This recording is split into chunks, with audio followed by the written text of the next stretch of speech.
Hey, party people, welcome to a Monday pre-taped edition of SJU because we are all on vacation, but not yet.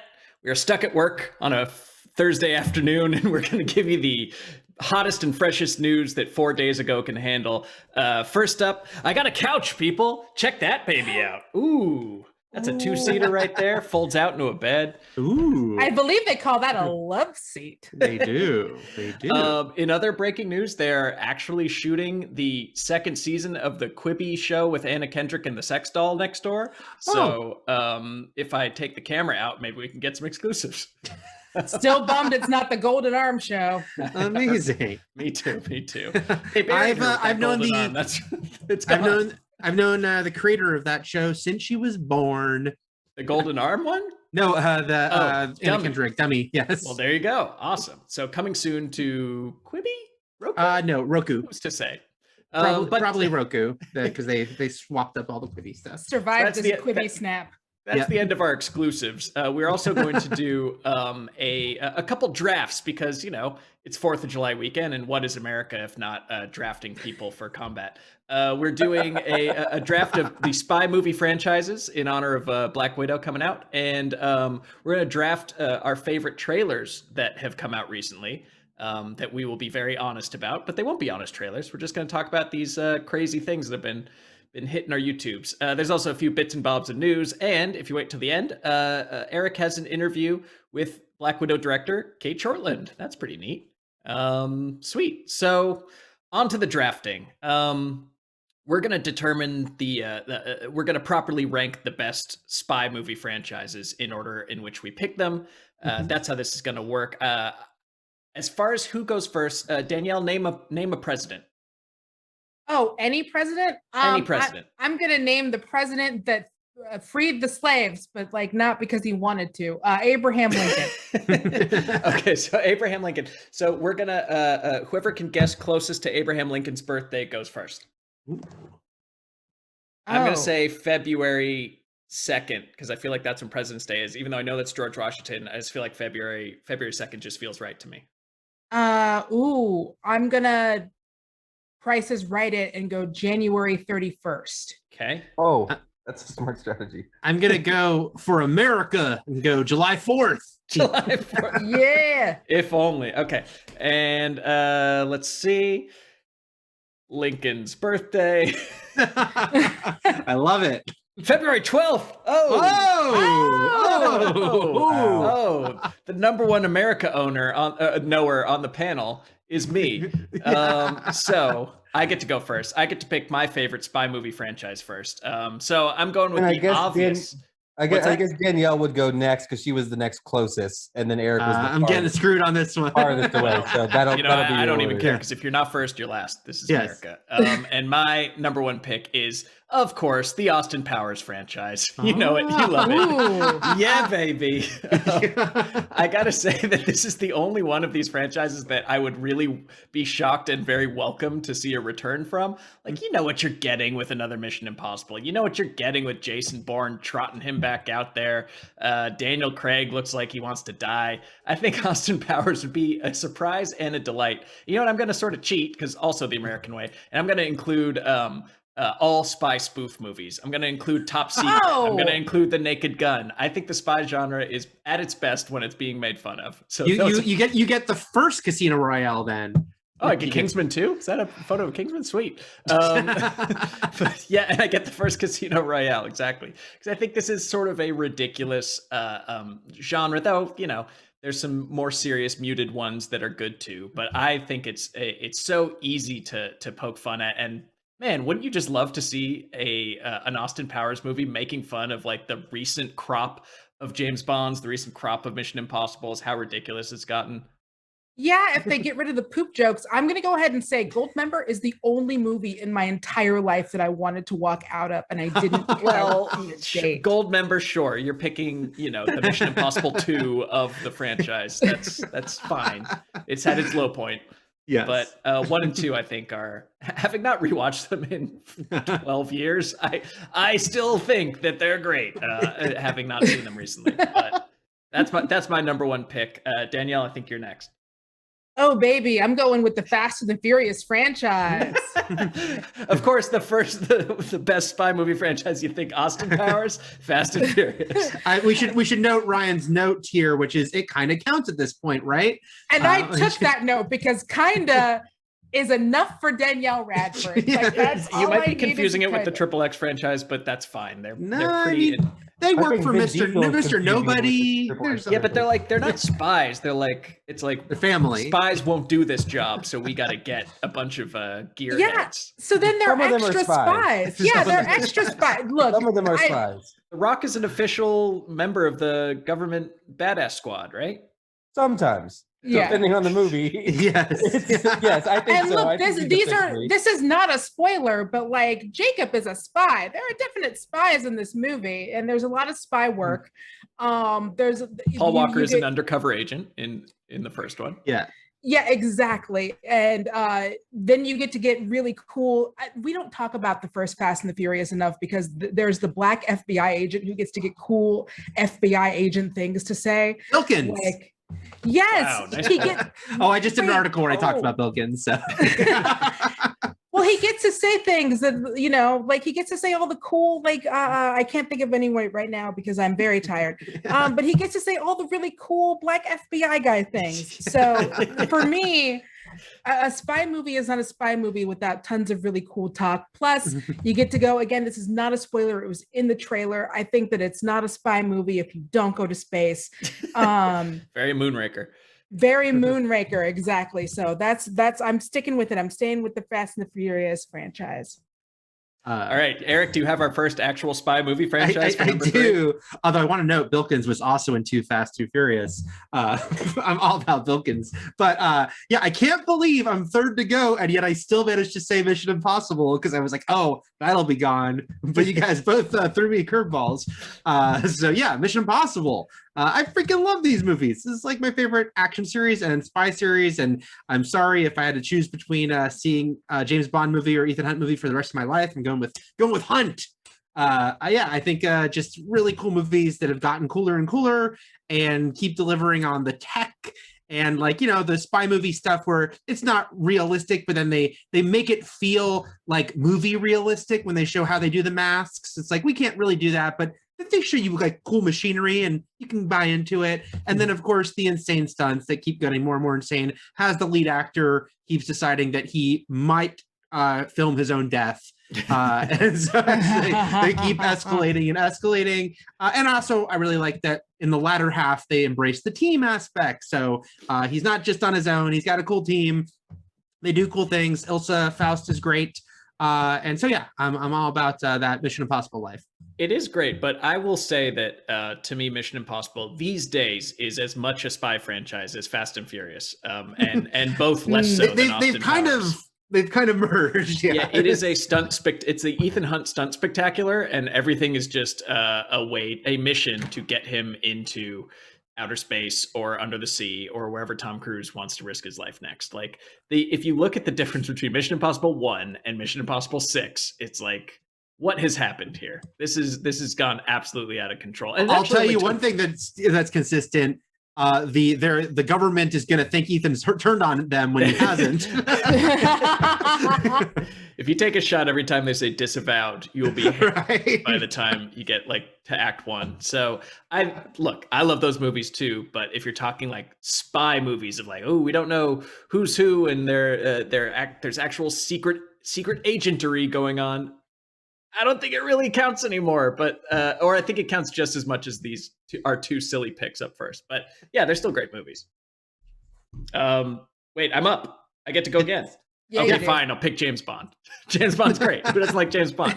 He's cool. He's got cool watches and cars and like, yeah, this is just basically, I know it's turned into like a Esquire magazine or like a GQ thing for men of a certain age. And like, it's kind of tired.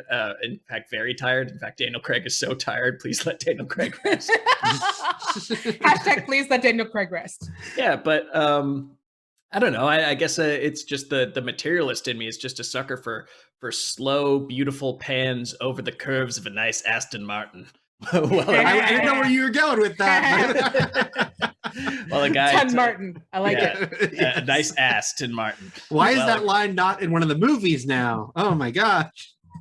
Yeah, you know what you're getting at this point. It is what it is. I think that this Daniel Craig arc has kind of flirted with the more silly aspects of Bond, and I don't think that works for me. Like, if you're going to go gritty and grounded, stay that way. I thought Casino Royale was fantastic and wish they just kept that tone throughout. But we'll see what kind of send off he gets. And I feel like this franchise has outlived its relevance.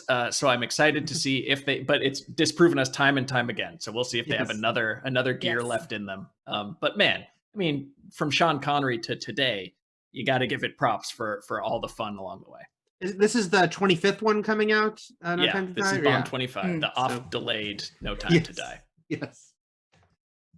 All right, I'm going rogue, y'all. I'm picking something because I appreciated it and it did a lot for me when I was younger. I'm gonna go with I assume that no one has seen this, and it's okay because I will explain a little bit. I'm going with DEBS. Wow. Oh. She's going off the board, people. She's going off the board. I'm going gay, y'all. Leave it to Danielle Radford. Look, if there's a chance for me to go gay, I'm going gay. And DEBS is about DEBS? It's a school about a bunch of like young ladies who learn how to be super spies, and they're going against I'm even having to look it up while I'm doing it because it's been a minute since I've seen it. So I'm not even gonna lie. This. And is they're Jordana going Brewster in it, or am I? Yes, Jordana Brewster is in it. So that's she's a Deb. She is not a Deb. She is their nemesis, Lucy Diamond. She's an anti-Deb. Sure. She's an anti-Deb, but she falls in love with one of the Debs and then decides that she is going to reform herself. That's nice. Yeah, it's just kind of a really cute, super, like it's definitely play it at an LGBTQIA festival. Like it's definitely one of those. But we just finished up with Pride, so I'm gonna give us a little bit of that super, super sweet gay.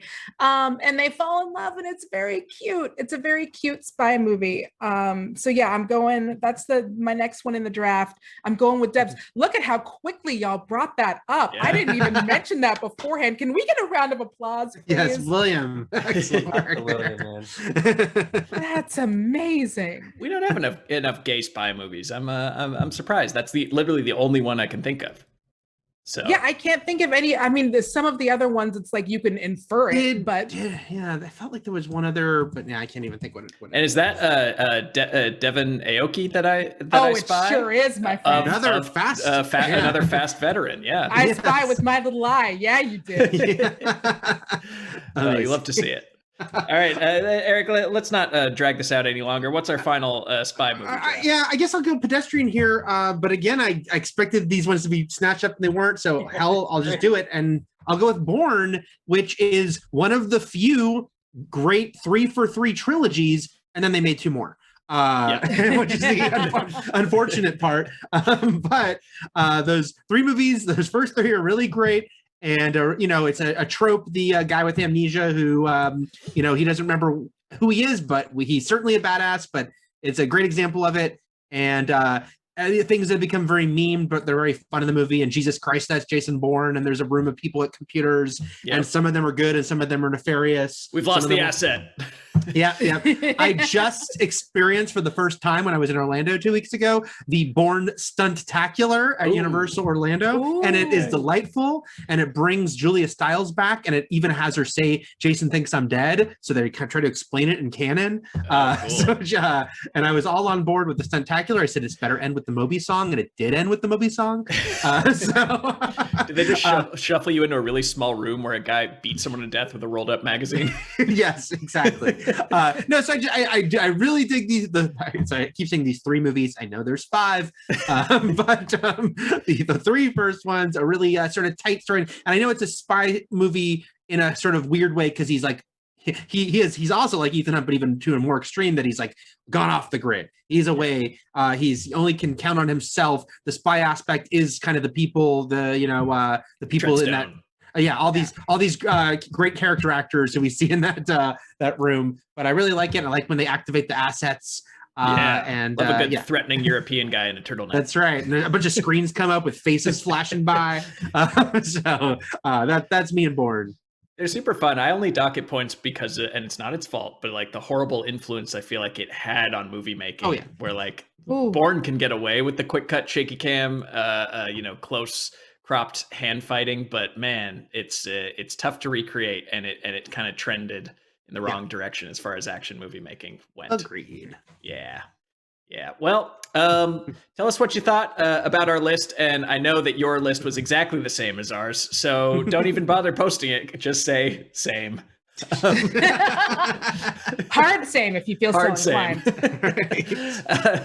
Thank you for watching. We're only halfway through. We got a whole other draft coming. It's draft day, baby. Like, subscribe, hit the bell, and continue on and keep spending your wasting time on this holiday with us, because we found 6 trailers that we haven't talked about yet. So I think similarly we'll each draft 2 and have a chance to react to our favorites or just ones that we want to talk about the most.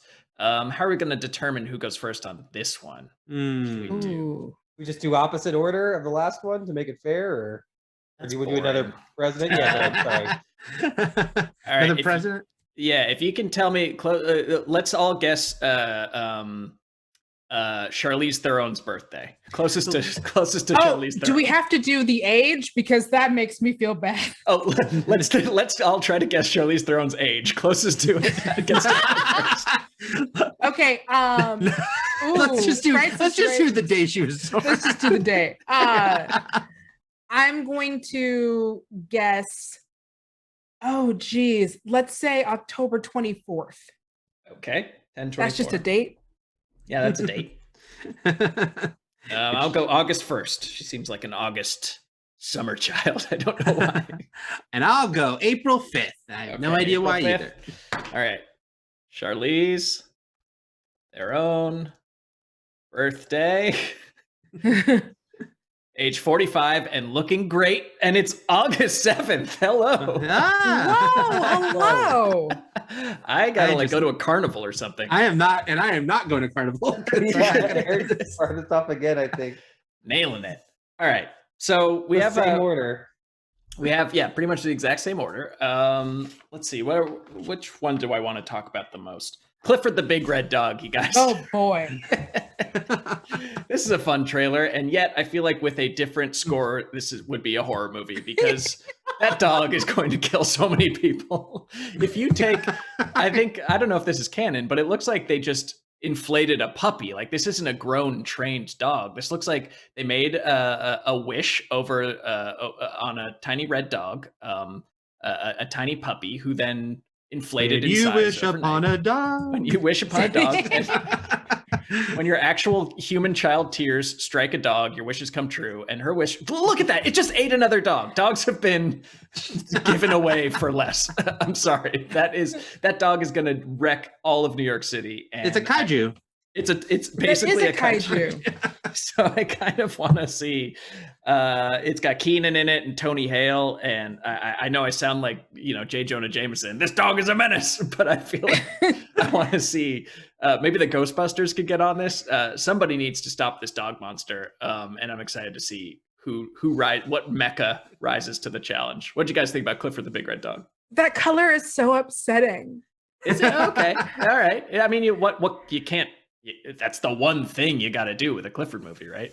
Yeah, you got to make it that bright red, but it's just like, in trying to make it feel like it belongs in the actual world, it just looks too much.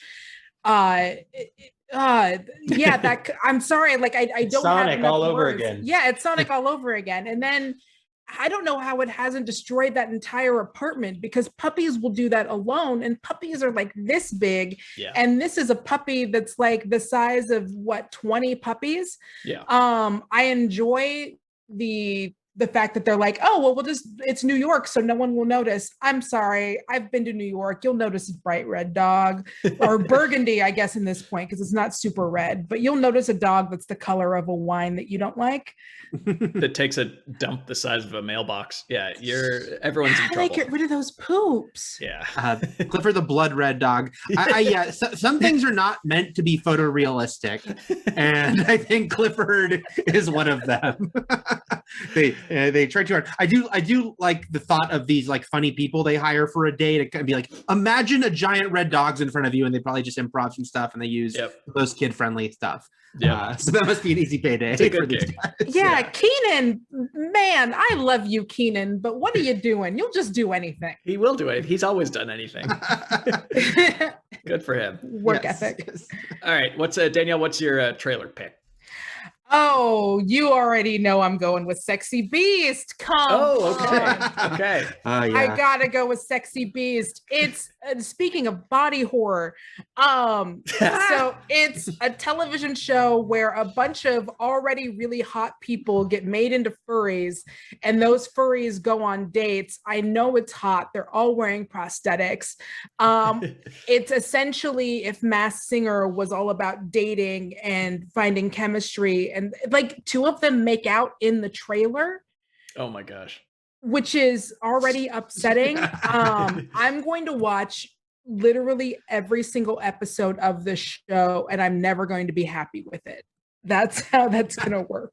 Yeah, this is an automatic binge for me. I mean, look at that. You want to see that person go on a date with a dolphin, don't you? That's the first thing that pops into your head is I want to see that scarecrow try to make out with a dolphin. This is look, there was an actual like nice spin on this idea that wasn't it also Netflix, like was it like it wasn't Dating in the Dark though, that was the original. What's the one where like you couldn't see each other? Was the one they were like little they were those pods. Yeah, the pods. I know what you're talking about. The circle. They weren't dating, but no, it wasn't the circle. It was a dating show where like people were isolated and like they could only just talk to each other and get to know each other. And then they finally, like after they decided they loved each other, the curtain went up and they were all moderately attractive people. So it wasn't a big deal. These look like models in fursuits. So I feel like, except that I feel like it's taking some of the genuineness out of it. But come on, like I'm a sucker for The Masked Singer. So of course I'm going to watch this. I want that beaver dude to never find love. Because he was like ass first, personality second. And it's like, well, I'm glad you were named after the thing that you prioritized, sir. Oh, man. If that's what you covet, that's what you shall be. He can definitely do the like, I'm a beaver, girl, damn. Pun. Oh, yeah. Damn, girl, I'm a beaver, or something like that. Spoiler alert, I am the beaver on the show. Oh, that's why you took some time off. Yes, oh, okay. We were wondering, yeah. I'm gonna reveal it. Understand, okay. Eric, are you gonna watch this? I'll watch out of morbid curiosity. I think. I mean, it's like one of those things that we were all mocking, but they got us all talking about it. So yep. I think I'll watch an episode. I don't know if I'm in for the season, but you gotta check it out. Yeah. Oh, I'm in. Yeah. All right. Well, what's your trailer pick? I'll stay on brand, which I realize some people might think you're going to choose Marvel, which I certainly often will. But in this case, I'll choose my friend. Come here, Michael. I'll choose Halloween Kills because I like slasher movies. And this one, was delayed a year. And yes, I did agree with a lot of people that they probably showed too much in this trailer. Yeah, they did. Although that's something I think is happening a lot this year because of movies that got delayed a year. They're like, just show all the cool stuff to get people back. But I was very excited. I like sequels that pick up the moment the last one began. I like that it seems just kind of to get really hardcore here. I was mock arguing with a friend of mine who said, I don't like Michael Myers using like a power saw he's more subtle. I'm like, yeah, but that's a self-defense power saw. The guy's Yeah. coming at him with a power saw. He can Exactly. power saw back. He's I'm all Jason about. Bourne of the slash. That's right. You know, if he needs to go with power saw, he will in the moment. And I also like that it's one of which much like Halloween 4, but it's like everyone does list. Michael's back and the town listens. They're all gonna get together and try to fight him. Except we know this is the second of a new trilogy, so I don't think they're gonna succeed. But I'm all about it. And also what is the thing she says about why he's killing, which threatens to bring back some of the nonsense from like Halloween 6 era of like explaining him too much, but I'm kind of amused by that too. So Halloween Kills. I mean, look, they call. gave away a lot in this trailer, but Yes. thankfully I have like a goldfish brain, so I'm gonna forget all of this by the time I go see it, which I think they count on too. Oh yeah. Yeah. They reference the Halloween 3 masks, so they're speaking to me. Well, there you go. Yeah, because the first one was they like, got you. the first one treated Halloween 1 and 2 as canon. Only one. Only one. Yeah. Okay. Yeah, I mean, I always love a good turning the tables on the serial killer moment, if not movie, and this looked like a prime example of it. But they showed like every kill in this film. Oh yeah, right? yeah. They showed some big ones. Yeah. Yeah, like so. I don't know. I liked what I saw, but I saw a lot. What do you think, Danielle? Was that Lunel, the comedian? I couldn't tell. The black lady with the blonde hair, she looked like she was a comedian that I might have recognized. Yeah, I'm super looking forward to it. I really like the first one. This gives away everything, but just like them in the back of that fruit truck, like, no, just let him die. As soon as I saw that, I was into it. And apparently something's gonna happen in that hospital because you see everyone trying to break through those windows. But yeah, I'm super looking forward to it. I always like this series because I don't like a lot of jump scares. I like more story in my horror movies, and so I feel like this one's going to continue with that. So yeah, I'm really excited. This one I'm definitely going to go see in theaters, and I just have to like go on a date and get someone to professionally hold my hand while I like freak out. That's fine. Okay, Cupid, I'm looking at you.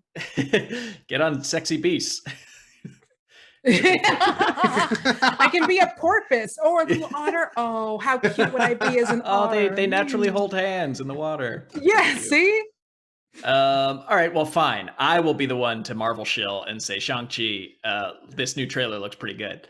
I like this. I like the second one better than the first one. Look, I actually like everything except the CGI. I feel like that didn't look fantastic, but the actual fighting looked cool. I'm sure I missed a lot. Eric, maybe you can help me out with some Easter eggs and things I missed, but I just thought this looked really cool from a plot and character standpoint, which I don't always say about Marvel movies. Yeah, I was into this too. I kind of liked how it sort of continued from the first trailer. The first trailer gave the setup and him, living a normal life and being called back into action, and then this one kind of picked up from there and looks really fun. And I definitely had my geek out. It's the Abomination moment of what a sort of deep cut thing for them to bring back now in the manner they are, even if we knew he was coming back in She-Hulk.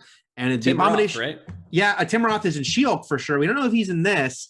But just the idea that it's the Abomination fighting Wong in this cage fight, what the hell? You got my interest. And there's a giant dragon that is probably not Fing Fang Foom, which is a great name from the comics, but something called the Great Protector. I want to know more about that. So yes, it had my Marvel loving brain all excited. It seemed like it had the right amount of Marvel, but they'd still had the skeleton of like a actual movie. Yes. Which I always appreciate. That's probably why they keep doing origin stories, is because like there's a ready-made plot to follow, and then they can sprinkle in the other stuff. Danielle, what do you think? I feel the same way. I'm a sucker for Marvel daddy issues, and this one's got it in spades. I love that. And I like Awkwafina when she's not doing her shtick. She's clearly doing a lot of her shtick in this, so I don't mind that the trailer doesn't show us as much of her. Oh, wow. Wait, when is she not doing her shtick? Farewell. farewell. Yeah, okay. That was a muted shtick. That was toned down. Yeah, that's not as much of it, but so I'm into it. I want to see like him and his dad clearly are going to fight it out. And again, I really am a sucker for the father issues, which says a lot more about me than it does about Marvel. Well, I mean, yeah, that's what Marvel runs on. But good thing they deliver that. Yeah. All right. Well, what's your next favorite trailer? My next favorite trailer, I'm going with Black Cowboys. Pew, pew, pew, pew. The harder That's they the working fall. title. Yeah. Oh, harder they fall. The working title is Black Cowboys. Pew, pew, pew. I am so looking forward to this. Regina King is on this amazing run right now. They've got all of the Black people, not all of us, but they did a good job of getting a lot of them. You got Idris Elba in a box for no good reason. I want to know why Idris Elba's in that box, because it seems like it's because he's too dangerous to not be in a box. He's DJing a hot new club in there. It's called A Box on a Train. He plays all his own albums. He comes out and just starts rapping. Oh no. Oh no. I will lose interest immediately. But it looks good. Like I love Black cowboy movies. Especially I'm sorry. Is Wild Wild West in there? Okay. I like most Black cowboy movies. So I'm really psyched for this, and I want to see again, I want to see Regina King being a badass. Zazie Beetz looks amazing. It's got everyone in there that I would want to see. It's very much of the moment and like very well cast. And it just looks like it's going to be a lot of fun. Yes, shoot racists in the face. Right in the face. They've got that great scene where the dude's about to say that one word and then they shoot him in the face so he doesn't say that one word. And that got me. Tarantino would never allow that to happen. Shot through the heart. It was definitely for me. Like, Tarantino would definitely, you would say the N word. Wait for him to like say it like 7 times, then maybe he shoots him. But he shoots him 14 times. Those dirty Wild Wild West feet. So that's something that you can probably count on, that there won't be any dirty Wild Wild West feet.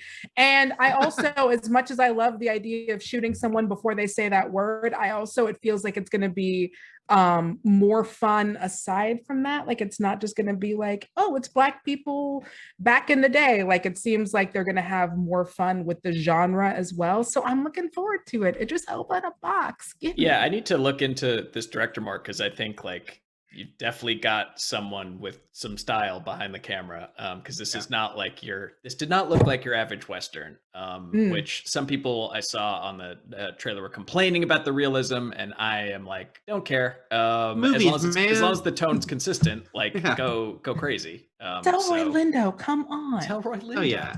He's One of back. my favorite Westerns is Quick and the Dead, which is Sam Raimi doing a Sam Raimi movie, and it's not realistic at all, and it's great. Exactly. This looks really, really great. Amazing cast. It is kind of super impressive they pulled all these people together right now. But first and foremost for me is Regina King, who just, what a sort of few years she's been having, and I love that she kind of just seems to be like leading this group and getting to be badass, and I'm always pro Regina King. It's awesome. Was that all 6? No, I have the last one. You got one left. Oh, I will please. say twice in a row, I got everything I wanted despite going last. So everything worked out for me. So Blood Red Sky, another Netflix joint. Must pick that one. Yeah, this one is it's vampires on a plane. I've seen people say steaks on a plane. Steaks on a plane. Yes. What I love about this trailer is that, there was this glut of Die Hard ripoff movies in the early to mid 90s. And they were always just like Die Hard on whatever, on a plane, on a boat. Cliffhanger, Yeah. And the trailers, like there's literally, I've pointed this out on Twitter, but if you watch the trailers to Passenger 57 and Under Siege, both Warner Brothers movies, both ripoffs of Die Hard, and they both have the same line, but there was one thing they didn't count on. Like they're just, because it's the same movie. Yeah. And this is the same movie too, except that the one thing they didn't count on was a vampire. These terrorists did not count on a vampire mom. So I'm into it. It feels very Netflix in that it's an international movie with an international cast speaking different languages, and it probably will end up being just mediocre, but and forgettable. But conceptually, it's got a good hook and a trailer that you can talk about. So I was tickled by the trailer for this one. Yeah, you're right. I mean, it looks like it was written and cast by an algorithm, but you know what? It worked. I would Hyde definitely. Purcell is the Yeah. terrorist. Sure, yeah. I'm very proud of myself that I called that wig as soon as I saw it. Clocked it. You Called You it. called the wig? Yeah. Oh, yeah, of course. Yeah, wig spotter in chief. For sure. WIC, baby. Yeah, I mean, I much like Halloween Kills, but kind of on steroids. It's like I love it when the tables are turned on the bad guys. They didn't see this coming, and I didn't see much in the way of action that looked impressive, but that's probably because there isn't much. But I do love the premise of vamps on a plane. So yeah, this is probably a day one stream for me because it costs $0, but I would also never pay to see it. So that's the beauty of Netflix, isn't it? It is the beauty of Netflix. Yeah. Yeah, it's time for I think vampires have been out of the public consciousness for 5 to 10 years, so it's time to see if we can squeeze any more blood out of that. I feel like zombies are having a mini comeback. Squeeze more blood out of it. Yeah. that was on purpose. So yeah, why not bring back vamps? We're ready to be We're nostalgic. getting a new Blade movie in a couple Twilight. years. Yeah. And this one isn't sexy because Blade's gonna be sexy, but this one is just like like a put upon mom, except like she doesn't have to like make lunches. She has to like make this whole plane not go down. Well, sick. I will be there, and I think that's a pretty solid. I kind of want to see all of these movies. I don't think there was a stinker in the bunch. I don't know if I'll see Clifford, but I don't know. Never say never. You'll see Clifford. They'll make you. Clifford. We'll all see Clifford. On a long enough timeline, everyone sees Clifford. All right. So beyond the trailers, we have a few news bits and bobs. Just going to go through these super quick.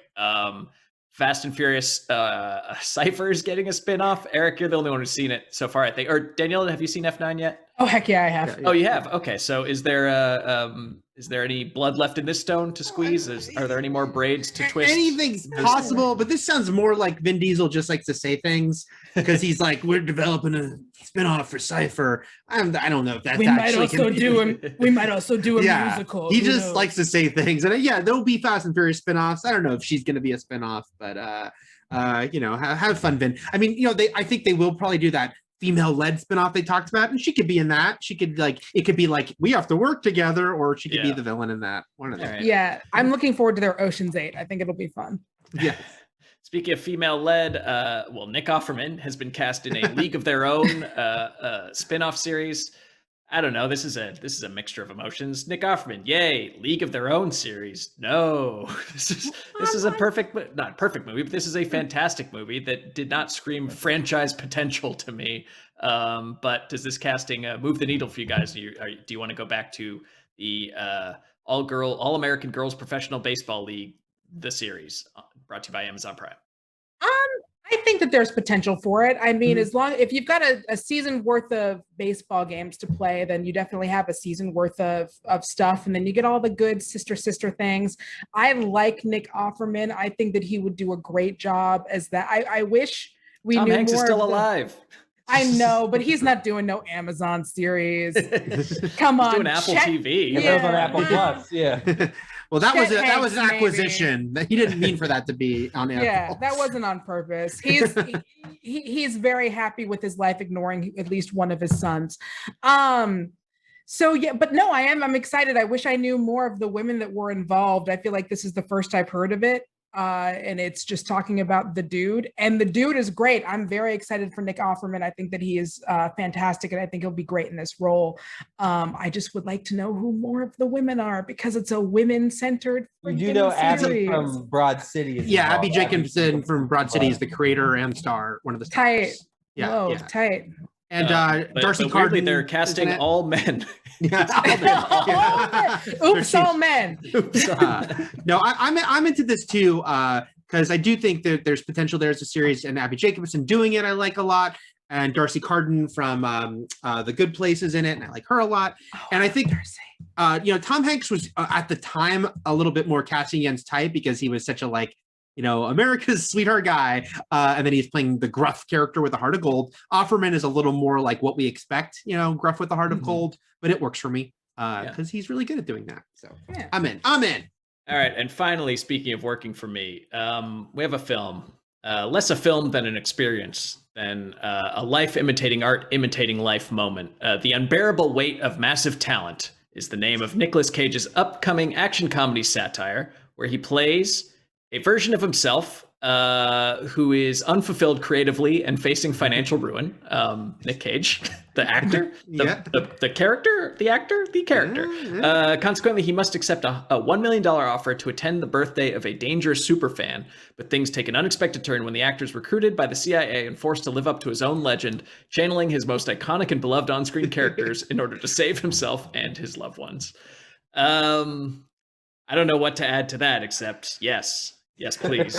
I purposefully ignored everything so that this would be the first time and I could just let it wash over me. And that was the correct decision. That was the right thing to have done. I want to see this movie more than I love my cats. And I love my cats like a lot. I want to see him go through his I'm very excited for this. This feels like it's almost too perfect, and it's like a little Icarus-y, where it's like you're flying a little close to the sun. I know, right? But if you can get it right, it's going to be the best movie of the year. And if you get it wrong, we'll never talk about it again. And I hope that that's fine, like most of his movies these days. Yeah, and I hope that he made enough money to pay off whatever taxes, because I assume he's making $1 million out of this movie. I agree. This is a total could go either way thing, but I'm glad they're trying nonetheless. Him playing himself, and on top of sending himself up for like doing anything for money, that's beyond the last decade of his life has been. And Pedro Pascal, Neil Patrick Harris, and Tiffany Haddish are in it. And so we'll see. I really want this to be great. I think I've mentioned this on this show before. I've certainly mentioned it before, which is I love that Cage always goes for it, even in the worst things he's in. So Nicolas Cage as Nicolas Cage, I think he'll give a fun performance, even if the movie's terrible. But let's hope it's one of the good ones, because about 1 in 4 are the good ones these days. I think this is trending to be a good one, and I'm not entirely sure this didn't actually happen to him. And he's like saying that this is a movie I made up. This sounds like something he would have had to do during the dark have to sell 2 of my 8 castles in my dinosaur skull days. I'm sure he did something like this. And I think it can be done. There is a precedent in JCVD, the excellent Jean-Claude Van Damme playing himself caught in a bank robbery, has to sort of play the role of Jean-Claude Van Damme. And it's like a satire, but also a good like thriller action movie. So it can be done. And if anyone can do it, Nick Cage is that man. Unbearable Weight of Massive Talent. Oh, that title. So good. So good. You know what else I imagine is so good? Eric, is your interview with the director of the film Black Widow. Set it up for us. I talked to Kate Shortland. She was in Australia. I was in America, and we talked via the wonders of the internet about Black Widow. We talked about, I don't want to overstate this, but Black Widow is a little bit darker than your typical MCU fare. We talked about that. We talked about the casting of Florence Pugh, the delightful Florence Pugh has Yelena, and putting her into the mix. And I think we had a pretty good convo about all things Black Widow. Well, sweet. Let's all watch that, and we'll see you tomorrow, but for us, next week. Thanks for watching. Bye-bye. I tell people my sister moved out west. You're a science teacher. You're thinking about moving, but you're gonna wait until the interest rates go down. That's not my story. There is a lot of humor and action in this movie. There's a lot of fun in this movie. At the same time, there was some darkness that was, I felt like a little bit darker than maybe some of the MCU films get. Was that sort of, when you were looking at Natasha's story and diving into it, did this kind of come naturally as you looked at everything about her so far? I think she's all about the light and the shadows. And I think what happens to her in this film is it's kind of this cleansing journey. She has to relive some of these moments and accept what's happened to her in her life so that she can come out the other end and go on to fight another day, kind of thing. So I would say we weren't afraid of what she was, and we wanted the film to reflect all her character, which is dark and light. Natasha, my sister, after all this time, what brings you home? Yelena is a great part of this movie, and Florence is so terrific. What was it like shaping that character with Florence, and how did you land on sort of her specific quirks and her energy? Because she went through the Black Widow program as well, but it's not like she's a carbon copy of Natasha. She has her own sort of distinct style to her. That's exactly why we cast Florence, because they're both very earthy. Neither of them are ethereal. They're very, very strong girls, both of them. And so we knew that it was going to be like incredibly powerful having them on set.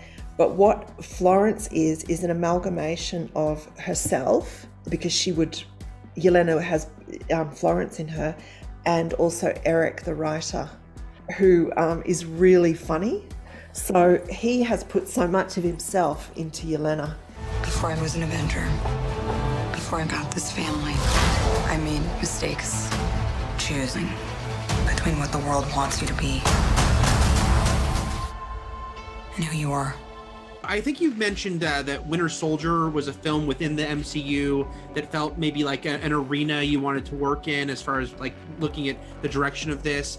What made that one sort of feel like a touchstone besides obviously Natasha being in it? I think it's got a really beautiful psychology through it. I love that movie, and I also loved Infinity War, and I also love Thor Ragnarok.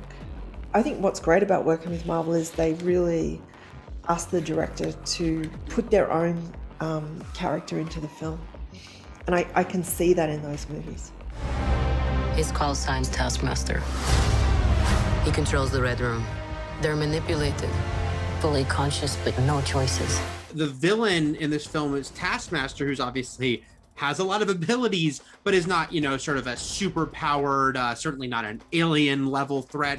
How much did you talk about that? And, what should the threat be here, and how much you wanted to sort of ground this story versus some of Natasha's bigger exploits? Taskmaster for me is her psychology. He's her shadow side. So it's like that character is in her peripheral vision, and she doesn't want to see it, and then comes and, just as Kevin said, that character crashes into her movie, which I really loved. She thinks she's on this this film of self-discovery, and Taskmaster crashes into it. And I think that Taskmaster's her psyche.